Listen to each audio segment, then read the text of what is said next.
Truth is the most convincing story that maps onto reality, and that's why the central narrative is falling apart. Right now in the United States, people should not be walking around with masks. We must see the central narrative for the fiction that it is. We are Americans. While elections are sometimes messy, this was a secure election. The founders began the fight for human liberty and self-governance, and it's up to us to finish the job. I tell you what, we are in a truth emergency right now. This is the end game.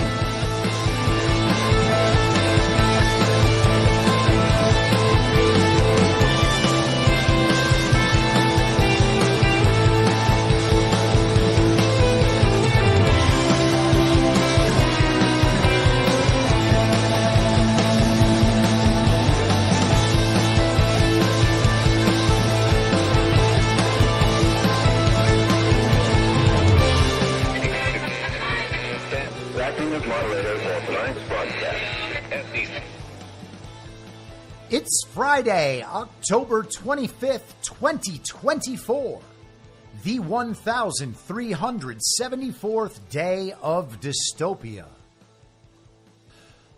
I'm your moderator, Chris Paul. Let's be reasonable. A warm welcome and hello to all of you listening through a paid subscription at imyourmoderator.substack.com. You can become a paid subscriber for as little as $50 a year or $5 a month. And in doing so, you will get the ad-free experience. You'll be able to participate in the conversation over on Substack, and you'll be invited to the interactive live stream every Wednesday afternoon. And if you can't or you simply don't want to, continue listening to the free version on Substack, a wide variety of podcast platforms, and of course, Rumble. All I ask is that you share it with your friends. You can find the links to the podcast, the writing, the social media, and the merch site by looking in the show notes or visiting linktree.com/I'mYourModerator. Anyone who understands the roller coaster we've been on these past few years knows we haven't reached the end yet, and there may still be hard times to come. And as we add $1 trillion to the national debt every 100 days, we could be headed for some shaky financial times. If you're like me, you're figuring out how to diversify and make sure some seeds are planted for whatever may come. And that's one of the many reasons I think Bitcoin is part of our future. But it's not only about money. Bitcoin looks to be a critical part of the next generation of technology, communications, energy, verification, and even national defense. I'd encourage everyone to do their research and do it now. And if you're convinced of the likelihood that Bitcoin is an essential part of our future, then you'll need an on-ramp. I recommend River. River empowers you to grow your portfolio without any unwanted surprises and eliminates third-party custodians, putting you in control of your assets. Open an account with no minimum purchase requirement. You can get your Bitcoin journey started with just $1. Visit partner.river.com/reasonable to create your River account today. That's partner.river.com/reasonable. Now, I know that many of you out there understand the need to diversify assets, or maybe you're looking to protect your retirement savings, but you're not quite there yet on Bitcoin, and you feel better about precious metals. I get that too.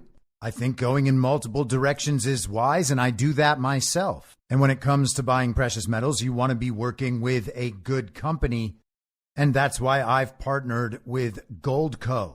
Goldco is a 6-time Inc. 5000 winner, 2022 Company of the Year, and they've helped people like you and me place over $2 billion in gold and silver. And I have gotten silver from Goldco. And right now they're offering my supporters up to $10,000 in bonus silver while supplies last. Don't pass this offer up. Go to reasonablegold.com now. This is your opportunity to protect you and your family from an out-of-control government before it's too late. So don't wait a second longer. Take action today. Click on the link in the podcast notes or go to reasonablegold.com now and get your free gold kit, your free IRA kit. You'll be glad you did.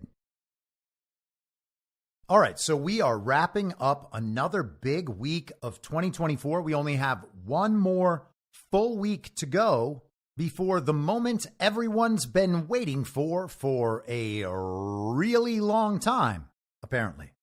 Now, if you ask me, I don't think that we are crossing some sort of finish line on November 5th.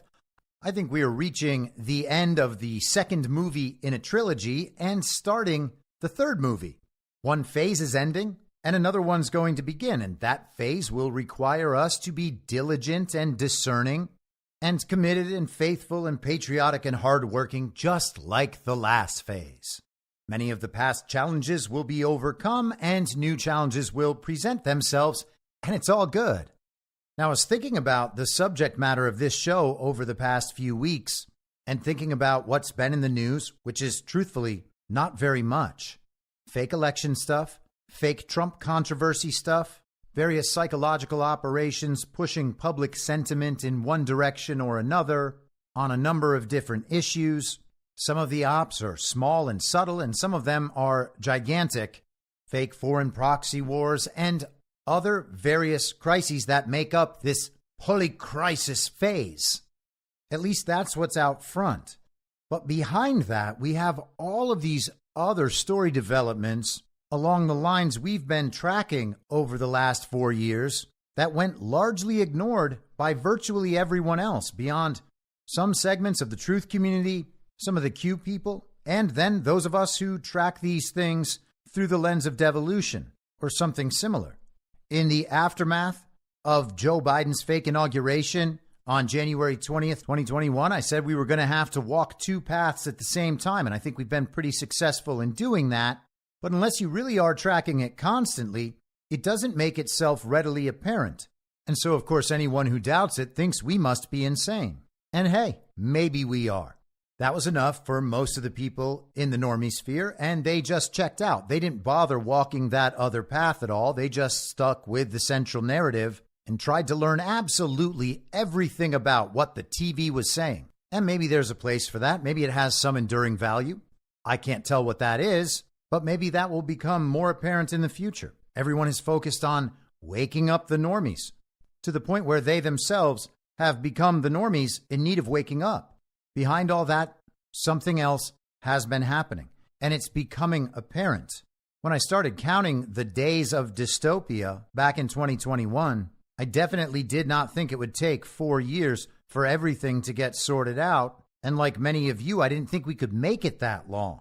Plus, of course, things became harder immediately, more upsetting, more frustrating. I couldn't imagine going through that for 1,400 days, but here we are, having walked both of those paths simultaneously for this entire time.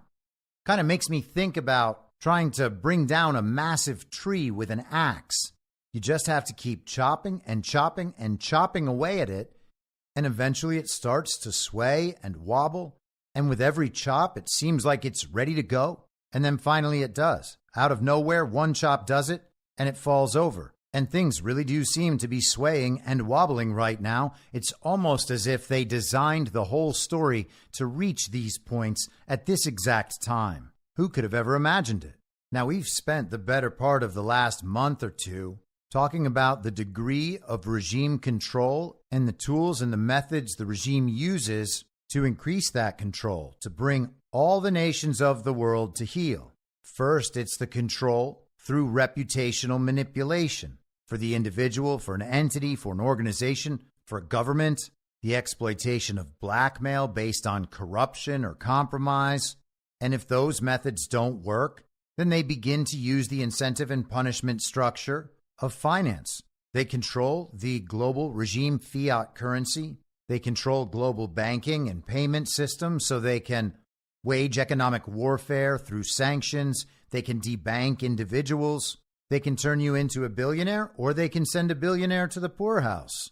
And if none of that works, then they have the military operating under the purview of NATO, the United Nations, the global intelligence agencies. This is how things have worked for decades, probably for centuries, maybe for millennia, maybe since the dawn of mankind. It seems like they're losing control of it, of all of it. And yesterday we talked about the degree of military control, whether or not Trump had seized back control over the global military apparatus, putting it back under civilian authority. And since putting the episode up yesterday, we get this clip featuring Colonel Douglas Macgregor on Judge Napolitano's show.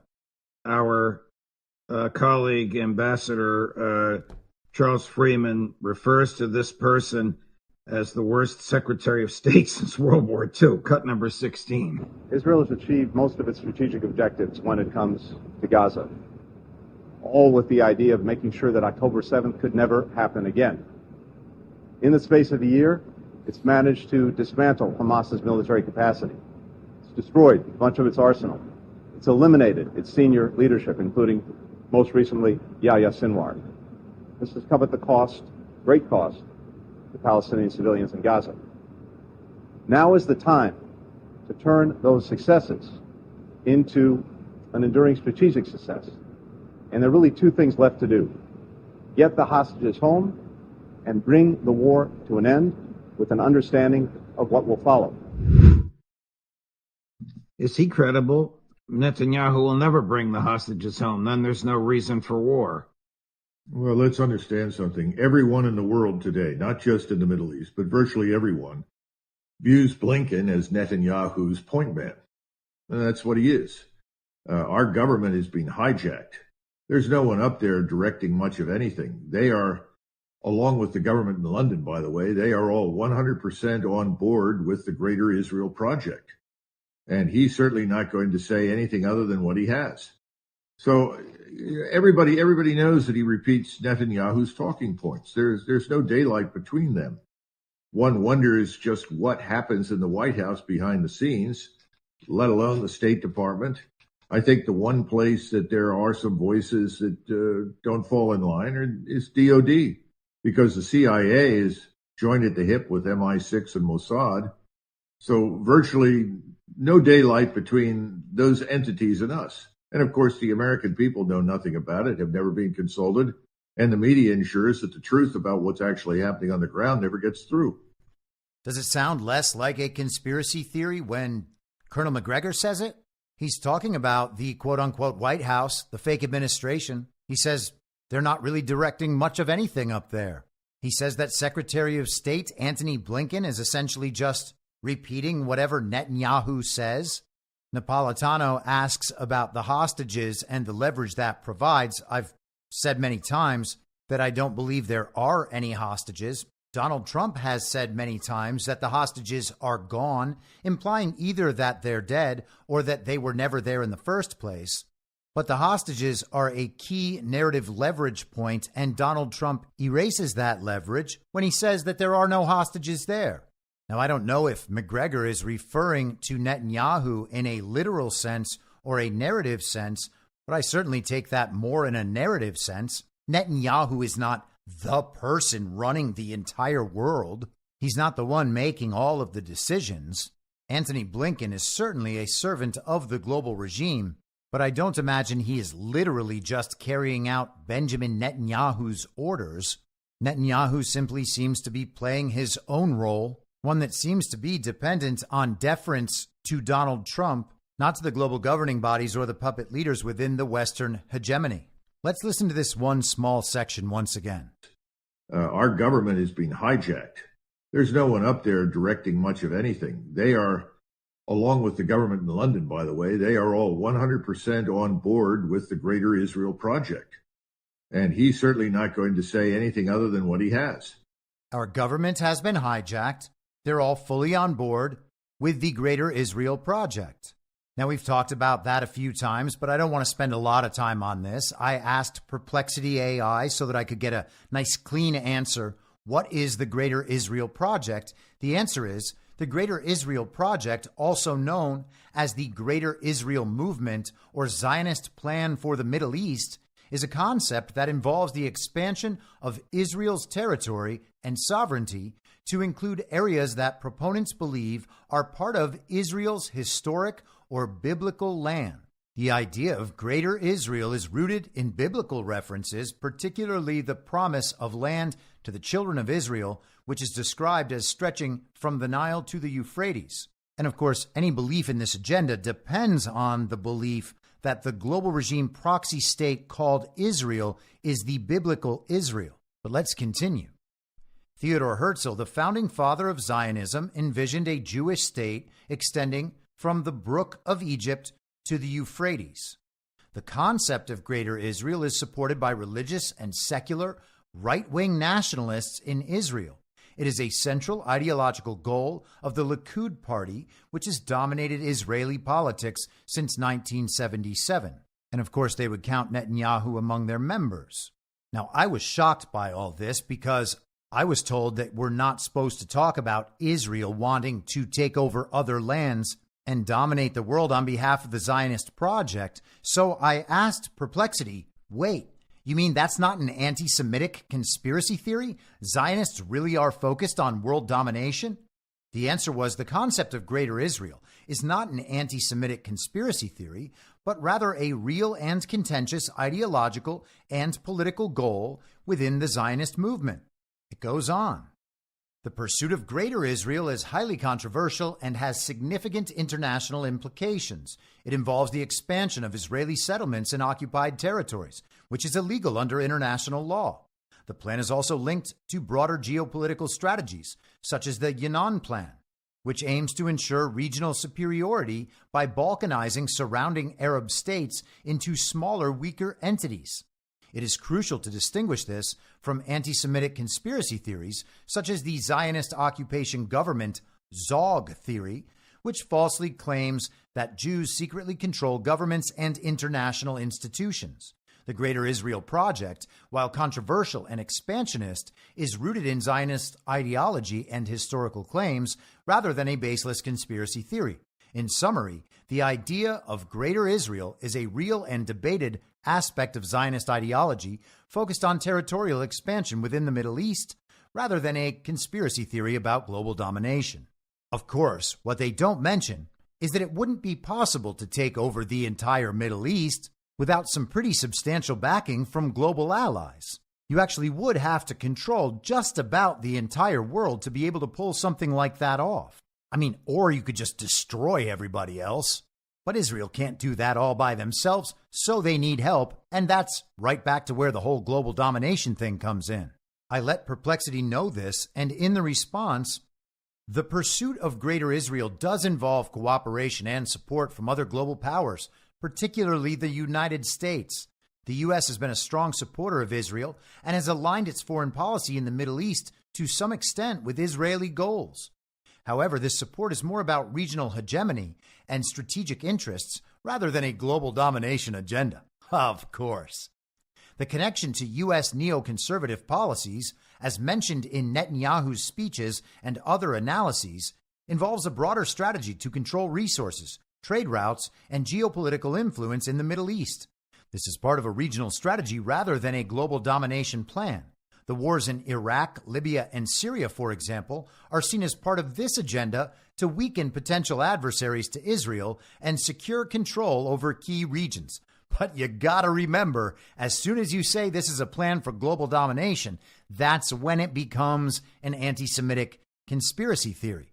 But let's put all of that aside for a moment and just focus on the fact that Colonel Macgregor essentially said United States foreign policy and the United States military have been controlled by global powers in service of this Greater Israel project that requires global domination.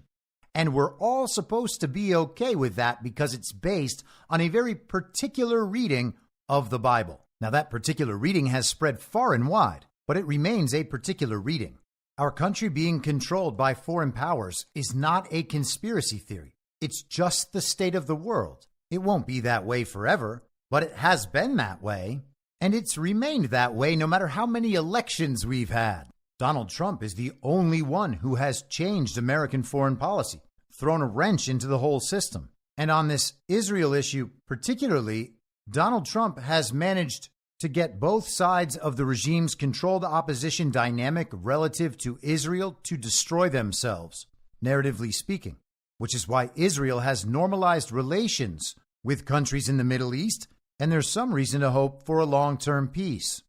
Vladimir Putin this week held a summit of the BRICS coalition and prospective partner nations in Kazan, Russia.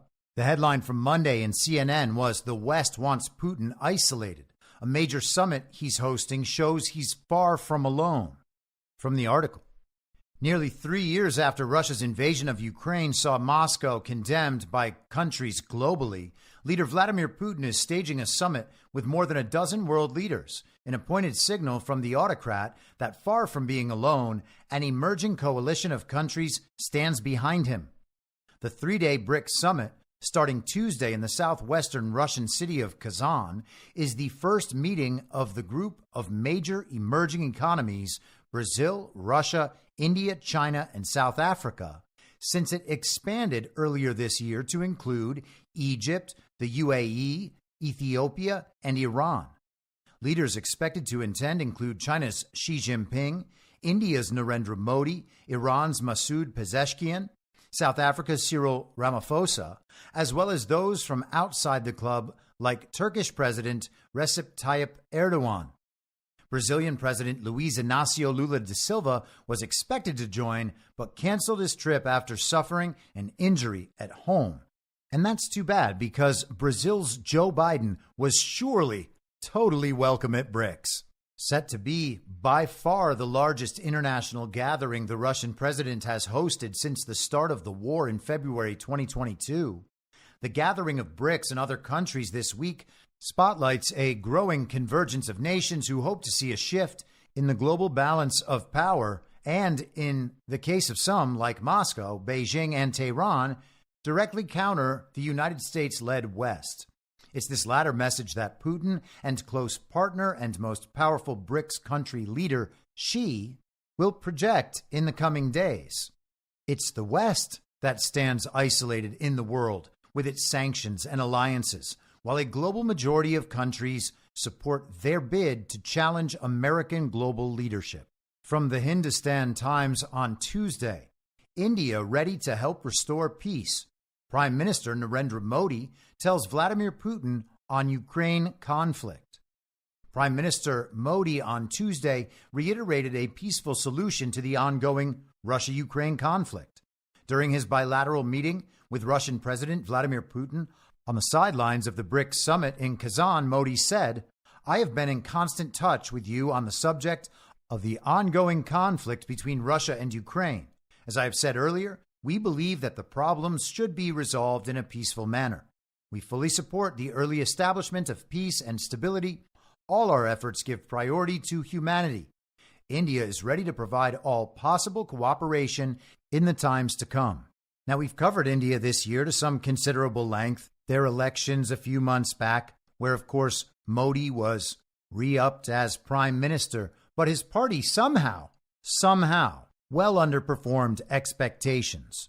A few months back, Modi traveled to Ukraine to make progress on the peace there, signing a mutual defense pact, while sending one of his emissaries to the United States to do the same thing. And of course, India has relations with China and with Russia, its BRICS partners. Isn't that amazing? They have alliances with us and the very sovereign state of Ukraine, whose democracy we're totally protecting, and the enemies of us and that very sovereign democracy in Ukraine.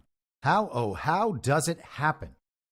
From RT Today, Russia ready for rational compromise with Ukraine. Moscow remains willing to negotiate a resolution of the Ukraine conflict in which both sides would make compromises, Russian President Vladimir Putin has said. Putin was asked how his government envisioned the end of hostilities with Ukraine during a late-night interview on the sidelines of the BRICS summit in Kazan, which Russian media released on Friday morning. "Any outcome should be favorable to Russia, and I say that directly," he said. That said, Moscow does not rule out compromises on its part as long as they are, quote-unquote, rational, the Russian leader added. Unfortunately, Ukraine's unwillingness to negotiate renders moot any discussions of what Moscow would be willing to offer. Putin said Moscow had recently received a proposal from Ankara to discuss a possible deal, which an aide to Turkish President Erdogan said was coming from Kyiv. "We agreed to it, and the next day, Ukrainian leader Zelensky publicly announced that he will not negotiate anything," the president said. "This is irrational behavior, which is hard to predict. No plans can be based on this foundation, so there is no sense in discussing whether we would reach an agreement and what it would be," Putin explained. So once again, we see Putin willing to compromise and the West saying no way. Or at least that's how it's being portrayed to us, because, of course, there won't be any resolution to any of these situations until Donald Trump is once again publicly recognized as the president of these United States. So Modi's talking peace, Putin's talking peace, and then there's this from Reuters yesterday. Russia's proposed grain exchange for BRICS countries may take years to launch. Oh, so it's not really going to happen. Is that what you're saying, Reuters? You're letting your global allies know, hey guys, don't worry. We're not going to let this happen. Their predictions along those lines are always so accurate. Russia's proposal for a new international grain exchange could take years to get off the ground, even though the plan was welcomed by members of the BRICS group of countries at a summit this week in Kazan. Russia has been pushing to establish the exchange as part of a broader plan to create new financial instruments, detach its trade from the U.S. dollar, and help Moscow combat Western sanctions. President Vladimir Putin said at the summit that BRICS countries, which are among the world's largest producers of grains, legumes, and oilseeds, could establish such an exchange, potentially expanding it to trade other major commodities. Edward Zernin, head of the Grain Exporters Union, whose members export 80% of Russian grain, said that based on the experience of creating the BRICS New Development Bank, launching the joint exchange would require years of preparatory work. Zernin stated that the proposed new exchange should have international status to protect it from potential Western sanctions. Well, that's an interesting point, or they could just decide that they don't care about that, which is probably what's going to happen. The economic warfare waged against the Russian people at the beginning of Putin's very brutal invasion may have caused some temporary problems, but they seem to have weathered it just fine. The Western sanctions mechanism just seems to be one more weapon, one more tool that they've lost control of. The main stage of the process has been completed. The initiative to create an exchange has been approved at the level of BRICS country leaders, Zernin said. It's hard to see any reason why they wouldn't just keep marching forward. I mean, honestly, who's stopping them? Now, you always got to be careful when you're asking questions like that, because John Kirby will just pop up out of nowhere. Here is that Pentagon spokesperson this week. He's beginning to sound like Baghdad Bob. And every time I think about Baghdad Bob now, all I can think was, oh, that was probably a psyop too. Maybe Baghdad Bob was telling the truth. Here is the ridiculous John Kirby. Korean soldiers do enter into combat. This development would demonstrate Russia's growing desperation in its war against Ukraine. Russia is suffering extraordinary casualties on the battlefield every single day. But President Putin appears intent on continuing this war. If Russia is indeed forced to turn to North Korea for manpower, this would be a sign of weakness, not strength, on the part of the Kremlin. It would also demonstrate an unprecedented level of direct military cooperation between Russia and North Korea, with security implications in Europe as well as the Indo-Pacific. As we have said before, Russia's cooperation with the North Korean military is in violation of multiple UN Security Council resolutions which prohibit the procurement of arms from North Korea and military arms training. This move is likewise a violation. At President Biden's direction, the United States continues to surge security assistance to Ukraine. In just the past week, which I think you've seen, the United States has announced more than $800 million in security assistance to meet Ukraine's urgent battlefield needs. Now, looking ahead, the United States is on track to provide Ukraine with hundreds of additional air defense interceptors, dozens of tactical air defense systems, additional artillery, significant quantities of ammunition, hundreds of armored personnel carriers and infantry fighting vehicles, and thousands of additional armored vehicles, all of which will help keep Ukraine effective on the battlefield. And in coming days, the United States will announce a significant sanctions tranche targeting the enablers of Russia's war in Ukraine located outside of Russia.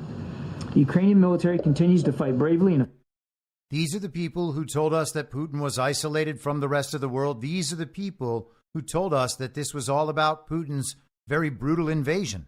Why does the West pretend that it's winning? Why do they continue to send resources? Why do they keep prolonging the quote-unquote war if it was all about Putin's very brutal invasion? This is from Breitbart today.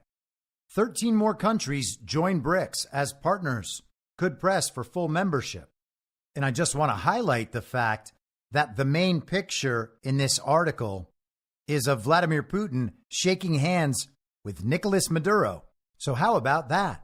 I wonder if that's why they're always trying to overthrow the leader of the country with the biggest oil reserves in the world.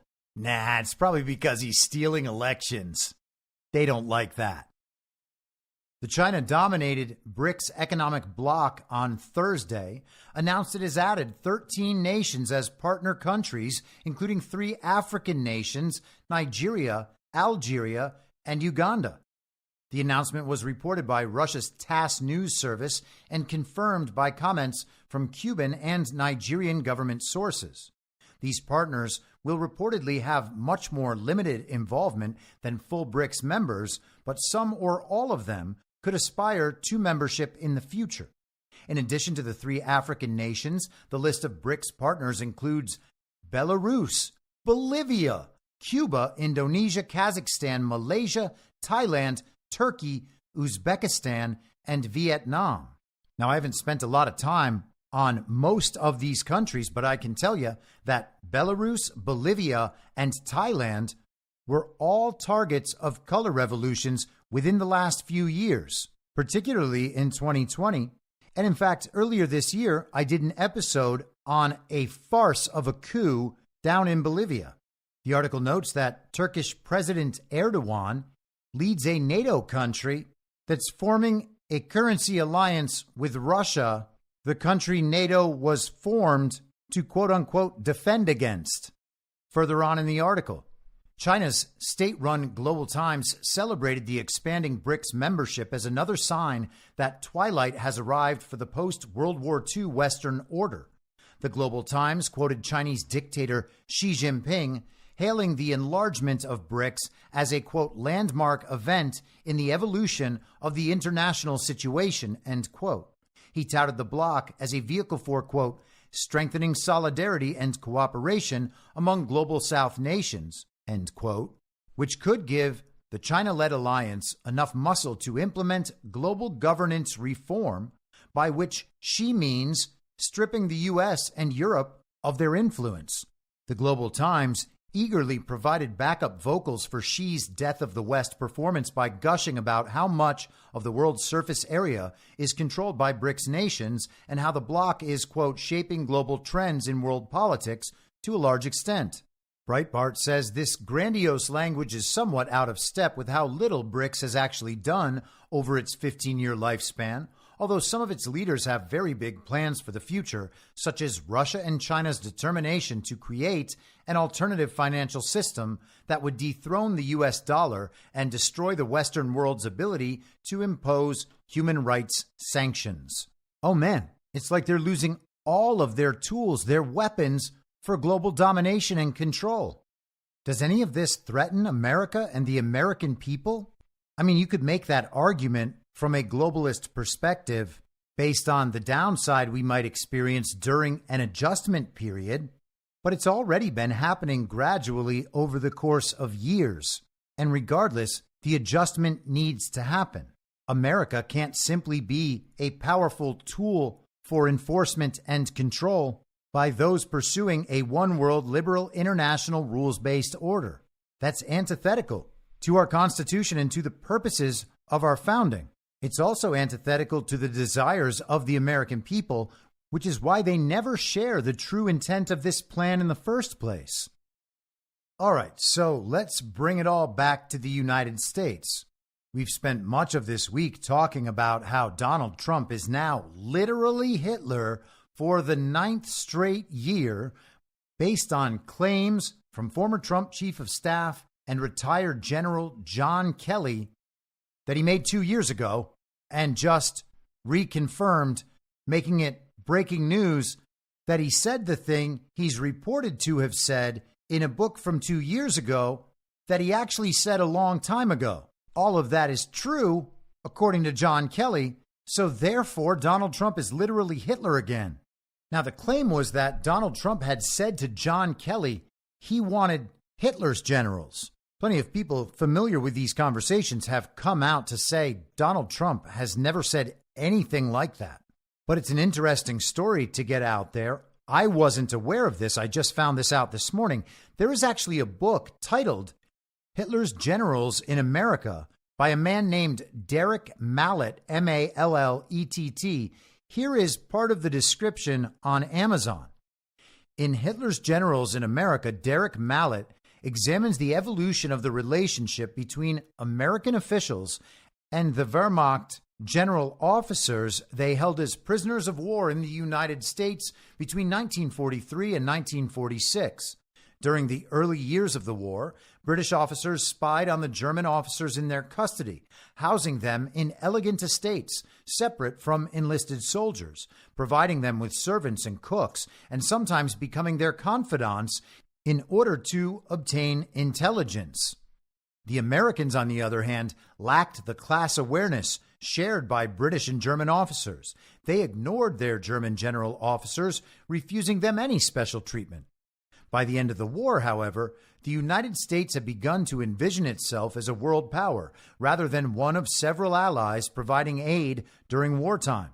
Mallet demonstrates how a growing admiration for the German officers' prowess and military traditions, coupled with post-war anxiety about Soviet intentions, drove Washington to collaborate with many Wehrmacht general officers. Drawing on newly available sources, this intriguing book vividly demonstrates how Americans undertook the complex process of reconceptualizing Germans, even Nazi generals, as allies against what they perceived as their new enemy, the Soviet Union.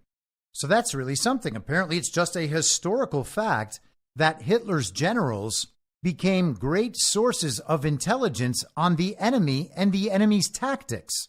Or at least that's one way to take it. And of course, there's no reason to believe that Trump actually said what John Kelly claims he said, but viewed through this lens, that would sound a lot different. Saying that you would like Hitler's generals would then be equivalent to saying that it would be nice to have some of the high-ranking officials of the enemy providing intel on strategy and tactics. I wonder if this is one of the aspects of the post-World War II order that has these other countries around the world so concerned. How strange to go from collaborating with Nazi officials to working with the global regime to pursue a one-world liberal international rules-based order. You wouldn't think there was a match there. But then you have to remember the transfer agreement, the partnership between Zionists and Nazis. It's weird that these books were never part of our curriculum in any of our state schools. But anyway, Trump's a fascist. In fact, he's literally Hitler. Why not let Hillary Clinton tell you just how Hitler he is? And you know, one other thing that you'll see next week, Caitlin, is Trump actually reenacting the Madison Square Garden rally in 1939. I write about this in my book. President Franklin Roosevelt was appalled that neo-Nazis, fascists in America were lining up to essentially pledge their support for the kind of government that they were seeing in Germany. So I don't think we can ignore it. Now, that's right. You can't ignore the things she's making up. Donald Trump is literally Hitler. And if you don't believe her, look, Donald Trump is going to do a rally at Madison Square Garden. Nazis were also at Madison Square Garden. That makes Trump a Nazi. Of course, the New York Knicks play at Madison Square Garden too, so that makes Trump an NBA player. Madison Square Garden also hosts rodeos, so I guess that makes Trump a bull. And they host monster truck rallies, so that makes Donald Trump the monster truck gravedigger. How could he? Oh, that Donald Trump. Speaking of Trump, he just sent another shot across the bow, a warning about malfeasance in the fake election we are currently enduring. He said on Truth Social this morning, cease and desist.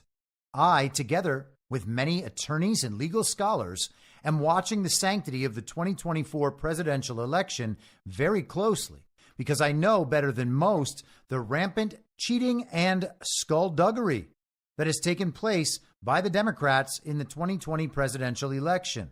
It was a disgrace to our nation. Therefore, the 2024 election where votes have just started being cast, will be under the closest professional scrutiny. And when I win, those people that cheated will be prosecuted to the fullest extent of the law, which will include long-term prison sentences so that this depravity of justice does not happen again. We cannot let our country further devolve into a third world nation, and we won't. Please beware that this legal exposure extends to lawyers, political operatives, donors, illegal voters, and corrupt election officials. Those involved in unscrupulous behavior will be sought out, caught, and prosecuted at levels, unfortunately, never seen before in our country. Now, you may have heard that before because Donald Trump has issued that statement on Truth Social before. In fact, he's done it a couple of times, starting back in early September. Now, it was determined back in 2017 that Donald Trump's social media posts were official statements as president. And of course, they still are. Are threats like these the reason that the commies are panicking? Yes. Is Donald Trump only talking about the fake election of 2024? No. It's always important to remember that Joe Biden did not receive 81 million real lawful American votes, and no one could ever prove that he did, which is why they don't let us check. Donald Trump never conceded. Joe Biden's quote-unquote win was not legitimately certified, and Joe Biden was not legitimately inaugurated. He has not been a legitimate president. He's been a fake president, just a temporary face of the American uniparty. We've spent a lot of time on the uniparty panic over the last couple of weeks, as well as various post-election scenarios. Politico published an article today featuring an illustration of Washington, D.C. with barbed wire all across the picture. The headline of the article: "The election is looming, and these Washingtonians are running scared." Now, we're not going to go through the whole article here. It's quite long, and it's also one of those articles where they highlight certain people's individual stories, allowing us to sympathize with their little commie emotions that are totally made up. But I want to go through a bit of it. As Washington reaches the end of a fraught election season and prepares for a potentially even more fraught interregnum, people across the political spectrum are expressing worry about a violent display by the losing side. For liberals, fears of a January 6th rerun are baked in based on very real history. Oh yes, very real. But conservatives also worry about Antifa-style outrage. So, Antifa is real? I thought they were a conspiracy theory. Which means all kinds of people are scouting conveniently timed vacations. The policy scholar who was happy to find he had business in Los Angeles and his wife would be in Florida. The former Hill staffer who decided months ago that election week was a good time for a Mediterranean voyage. The liberal think tanker who planned an Arizona bike getaway. Oh, all of that sounds lovely. I thought we were going to get another article about how they were all fleeing the country, because we've certainly had a bunch of those, and we've covered them on this podcast because they're hilarious. Though the Capitol building's role on Election Day is minimal, one of their story subjects sees November 5th as dicey as well. "I feel like election week might be crazy too," she said. "I don't know what's planned, but I don't want to be near it. I know that the response here is like, let's bring out the tanks. Let's bring out the people with guns. That doesn't make me feel safe either." And wow, who's saying that? Is Commander-in-Chief Joe Biden going to do that? What are they expecting? Why aren't they warning the American people? It's only 10 days away. If you're in Washington, you've probably been privy to the same sorts of conversation. Some of the getaway planning, I suspect, represents a perennial case of nerves. Partisans worried their side will lose want to find an excuse to be far away from the gloom when it happens. But more of it involves a post-2020 idea of what an election could bring to a capital where, quote-unquote, partisan warfare never used to be a literal term.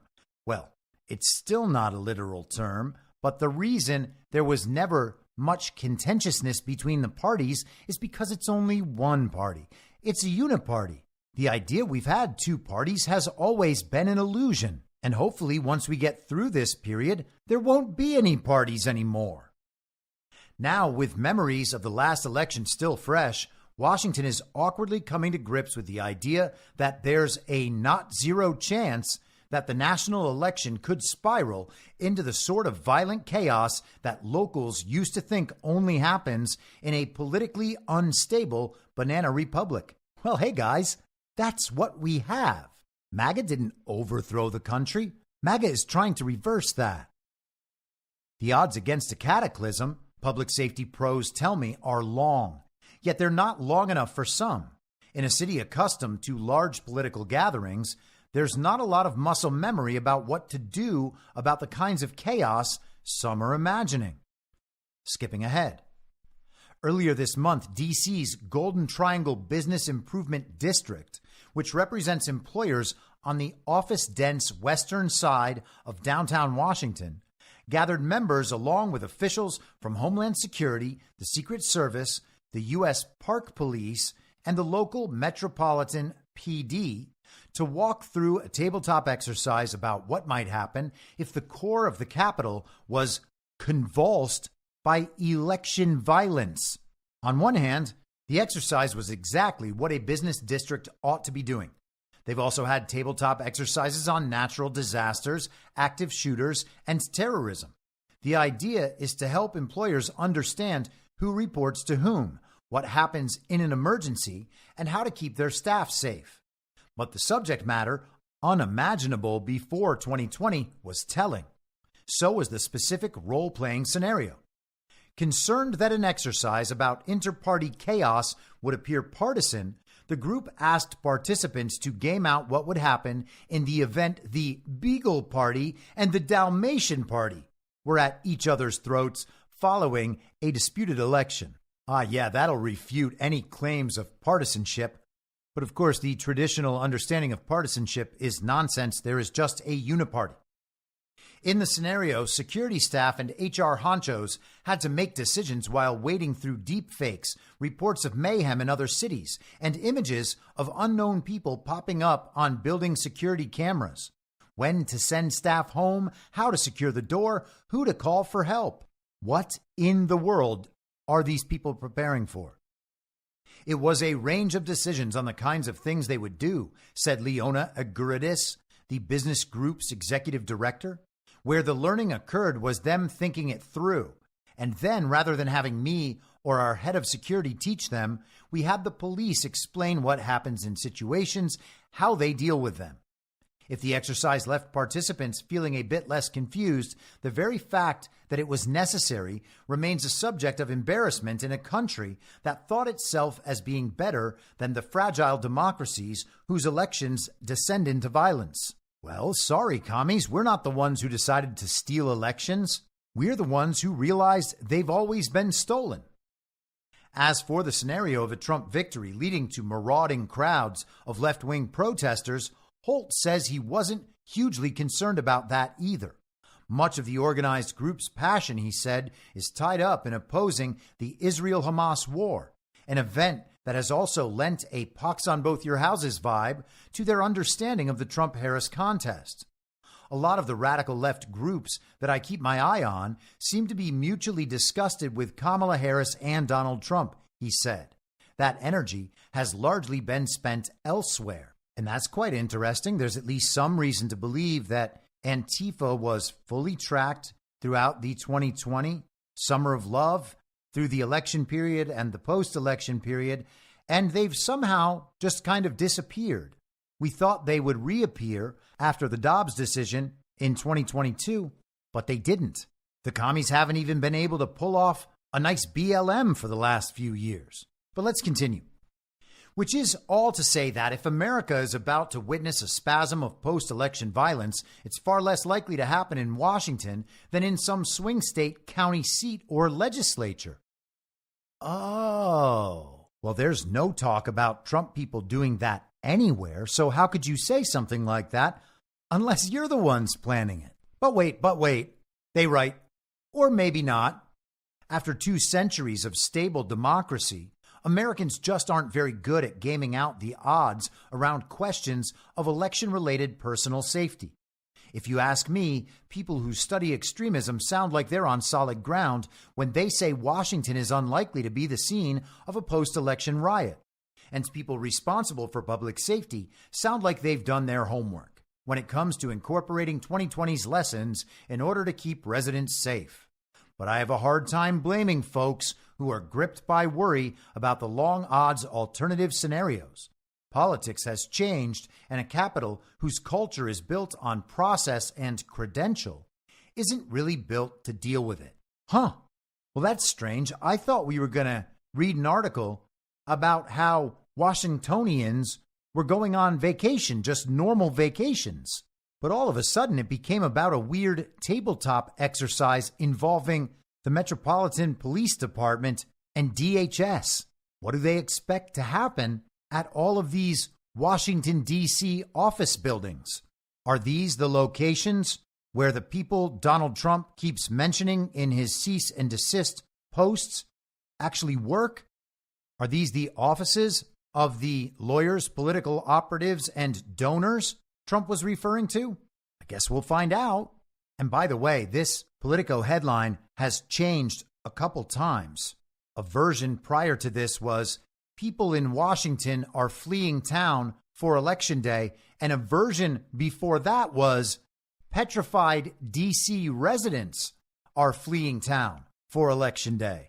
I guess they had to get rid of petrified, and then they had to get rid of fleeing town. And all of this is so strange because, of course, these members of the Uniparty and everyone around them, these people are the ones in control. They have control over all these American institutions, most especially the American military. Why are they scared when they have all this control and the backing of the global regime, the propaganda media, the levers of finance? They have all this control and they're still running scared. They're fleeing town. They're worried about being sent off to prison for their entire lives. There's an absolute meltdown happening. Some of the regime's key figures online are freaking out about the fact that the Los Angeles Times and the Washington Post aren't publishing presidential endorsements, as if those matter. The ownership of the LA Times offered for the editors to provide an endorsement in the form of an objective weighing of the policies put forward by each candidate. But they declined. They didn't want to do something like that because they didn't want to critique the Kamala Harris policies, of which there aren't really any, which is not to say there aren't policies that would be pushed by a regime having Kamala Harris as the face. That's just the global regime agenda. And the editors of the LA Times can't tell you the downside of that agenda because the entire purpose of their existence is to tell you the good side of that agenda. And of course, they also can't then tell you that Donald Trump's agenda is whatever the opposite of that agenda is. Those are your choices. Do you want the global communist agenda represented by the World Economic Forum and the United Nations 2030 agenda? Do you want to be part of the quest for global domination, the one world liberal, international rules-based order? Or do you want to make America great again? You can forget about Kamala Harris. Kamala Harris is nothing. She's a vessel. Donald Trump just said it the other night. She's irrelevant.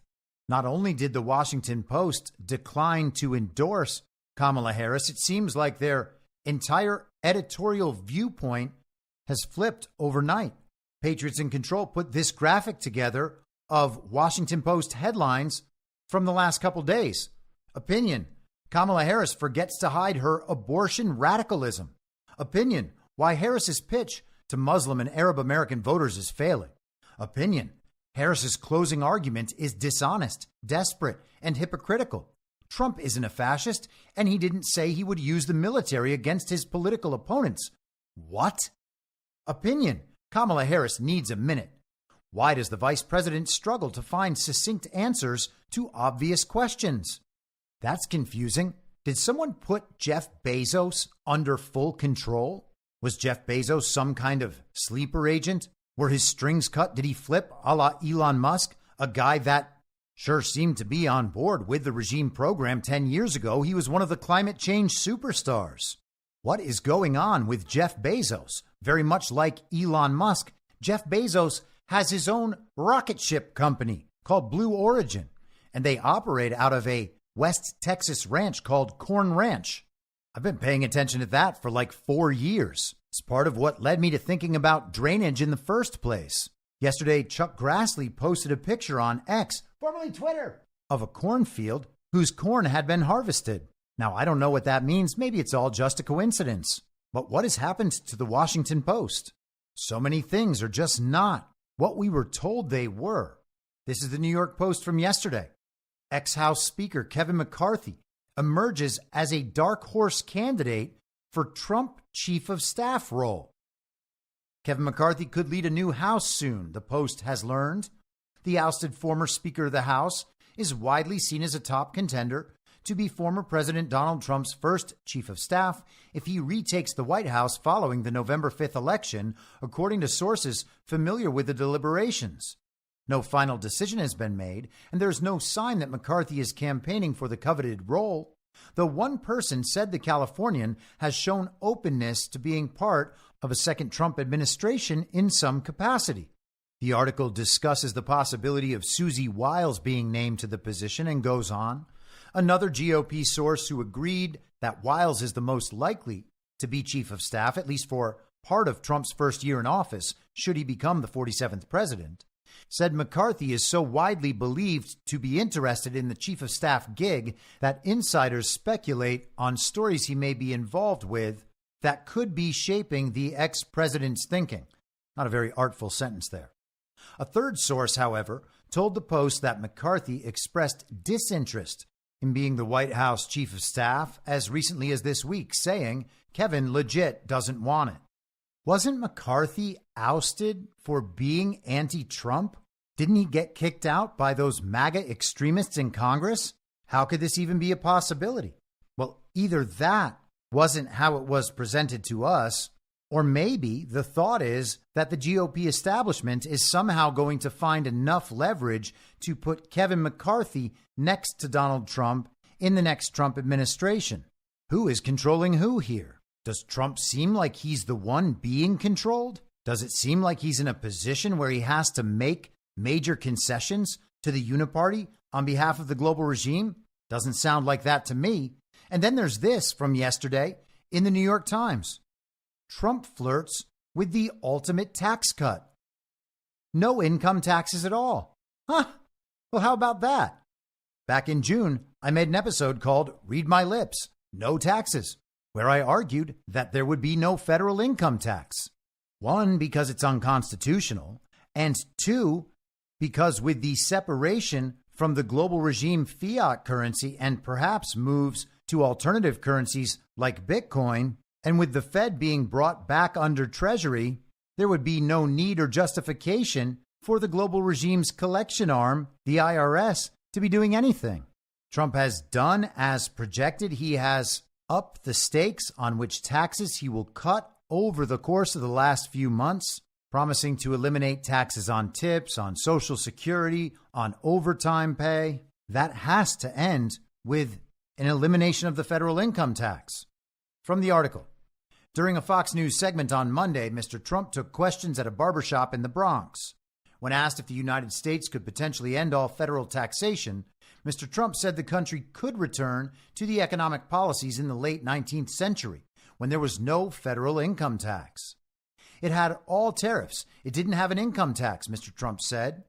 Now we have income taxes and we have people that are dying. They're paying tax and they don't have the money to pay the tax. In June, Mr. Trump floated the idea of replacing federal revenue from income taxes with money received from tariffs. Mr. Trump has not provided specific details on how that would work, and it is unclear if he wants to eliminate all federal taxes, including corporate income taxes and payroll taxes, or only end the individual income tax. Either way, both liberal and conservative experts have dismissed his idea as mathematically impossible and economically destructive. Even if Republicans control Congress, lawmakers are unlikely to dismantle the income tax system. Yet Mr. Trump's combination of tax cuts and tariff increases has been central to his political pitch. Replacing income taxes with tariffs would reverse the progressivity of the tax system in the United States.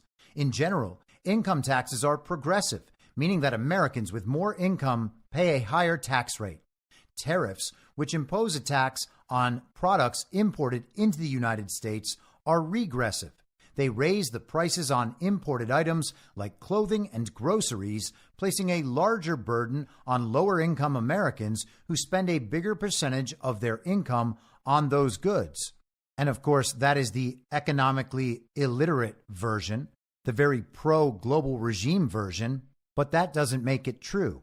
What this is an argument that the taxes must remain in place. And how about that for your media? Trump suggests removing the federal income tax, something that should not exist in the first place, and the media freaks out.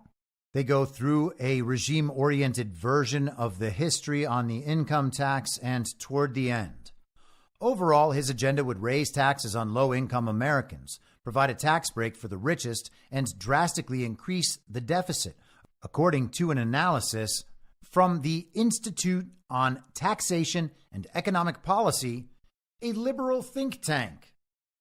A challenge for raising revenue from tariffs is that placing a tax on imports tends to cut the amount of trade and therefore reduce the amount of revenue collected from tariffs. Raising tariff rates high enough to try and replace income taxes could end trade with the United States, said Wendy Edelberg, a former chief economist at the Congressional Budget Office. You're going to send imported goods to zero, and then you're going to have no tax revenue, Ms. Edelberg said. Ah, sure, Ms. Edelberg. How about, instead of taking your word for it, we just go ahead and try it and see how it works out? I know there might be an adjustment period, but let's just go ahead and get through it. Steep tariffs could prompt foreign trading partners to retaliate with tariffs of their own, reducing American exports and slowing economic growth. Mr. Trump has experience with this phenomenon. While president, he wound up having to bail out American farmers whose exports to China slumped during a protracted trade war. Or perhaps he fortified them so that the regime couldn't cause famines as they've attempted to do elsewhere in this time and historically. It's like these globalists don't even want America to be self-sufficient. Is there any reason why America couldn't be self-sufficient? If other countries had goods to export and we wanted to purchase those goods, they could still be purchased just at a more expensive rate if we choose to buy the goods from a foreign country rather than produce them here. This just encourages the re-onshoring of American manufacturing, which has always been a MAGA agenda item. Can the United States reach self-sufficiency? Yes. In fact, that's absolutely critical to remaining a superpower in the emerging multipolar world order. And I just want to hit one more thing before we wrap up for today. It's quite a long article, but yesterday, the Wall Street Journal published a piece with the headline, Elon Musk's Secret Conversations with Vladimir Putin.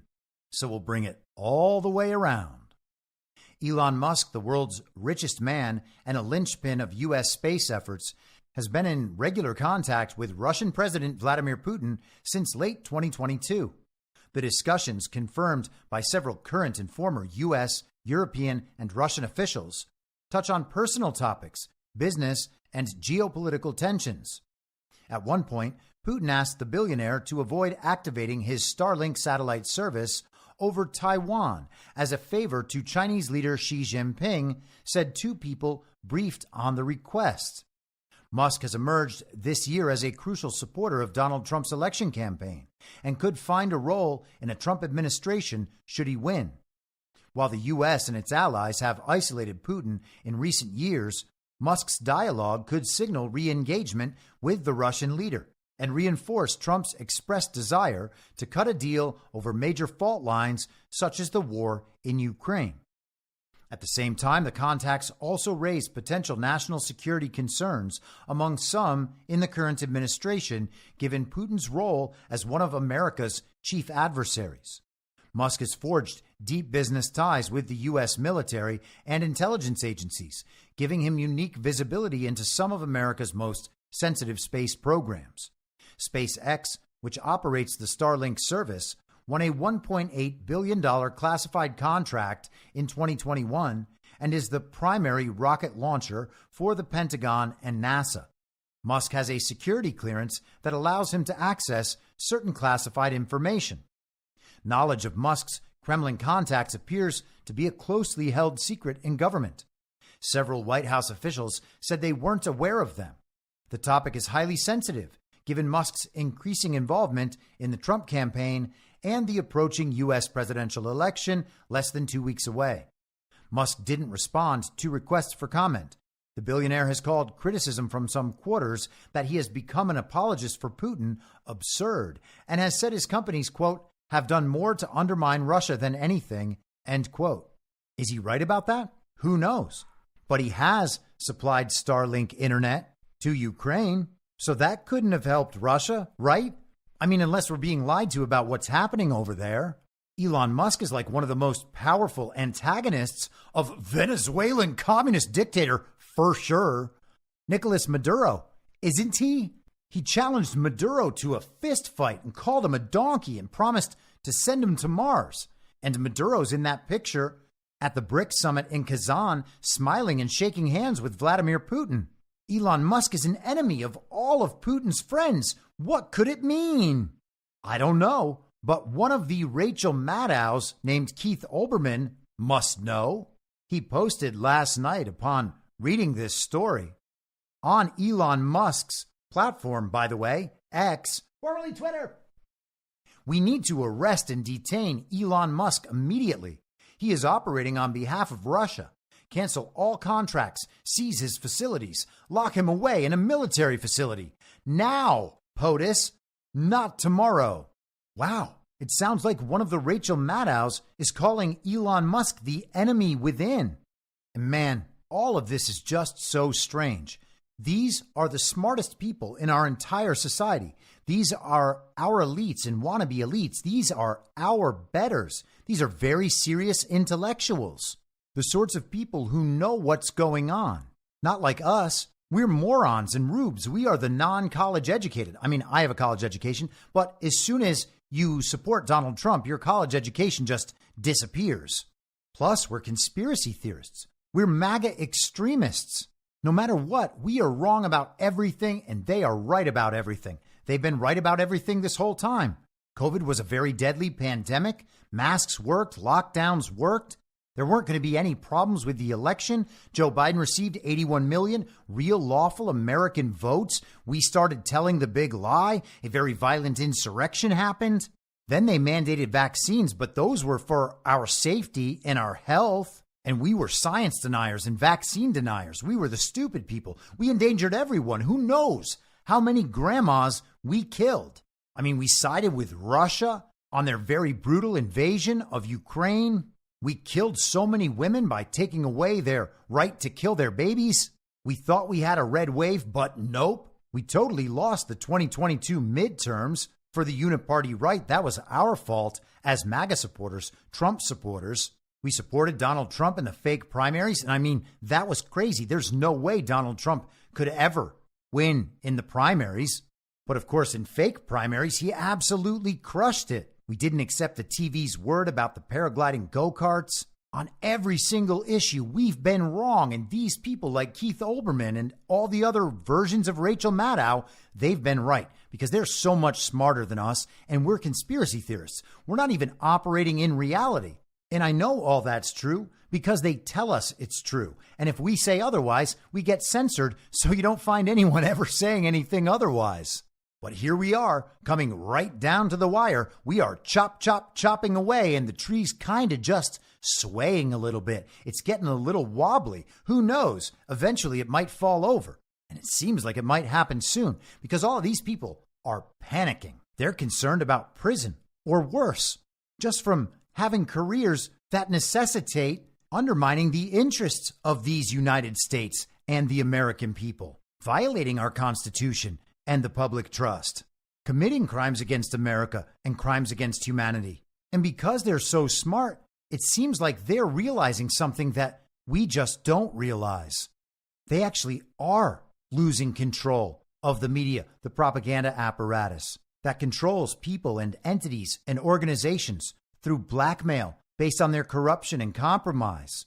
They're losing control of global finance and the power of the regime's fiat currency, their ability to wage economic warfare through sanctions and by debanking individuals, getting everyone to conform to the agenda. And it seems like they might even be losing their control over the military as well, because no one seems to be scared of the regime anymore. I mean, we have some groveling and trembling Trump supporters who think everything depends on who the television tells us is our next God King after we spend a day pressing buttons on an iPad attached to a black box down at the local middle school cafeteria. But aside from that, doesn't seem like MAGA's scared. These people sure are. I wonder why. I'll be back on Monday at the same reasonable time on the same reasonable podcast network. I don't have a network. Masks and lockdowns don't work. They lied to you about a pandemic.